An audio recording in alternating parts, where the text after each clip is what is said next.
एकूण जे लायसन्सधारी आहेत त्यातले किती टक्के हे मराठी बोलायला लागले? बघा, एकूण लायसन्सधारी 9 लाखाच्या वर आहेत. बरं. परंतु त्यातील महाराष्ट्रात राहणारे, मराठी भाषेवर प्रेम करणारे, मराठी भाषा आत्मसात करणारा आणि मराठी ही लोक सुद्धा फार मोठ्या प्रमाणात आहेत. ते 30 ते 40% आहेत. काही हिंदी भाषिक जे आहेत ते इतर राज्यातून आलेले आहेत. त्यांची संख्या आम्ही जरी आज पकडत असेल तरी 4 लाखाच्या आसपास असण्याची शक्यता नाकारता येत नाही. त्यातील 1,65,000 लोकांनी आमच्याकडनं म्हणजे कोकण मराठी साहित्य परिषदेकडनं प्रमाणपत्र घेतलेलं आहे. त्यामुळे आम्ही ती मुदत दिली होती.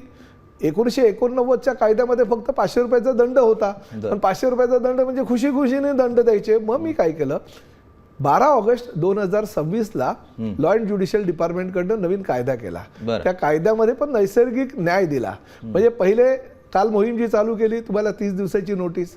30 दिवसामध्ये तुम्ही जर शिकलात तर सोन्याहून पिवळा आनंद आहे. तुम्ही जर नाही शिकू शकलात तर मग तुम्हाला 3 महिने तुमचा बॅच निलंबित करण्याची नोटीस.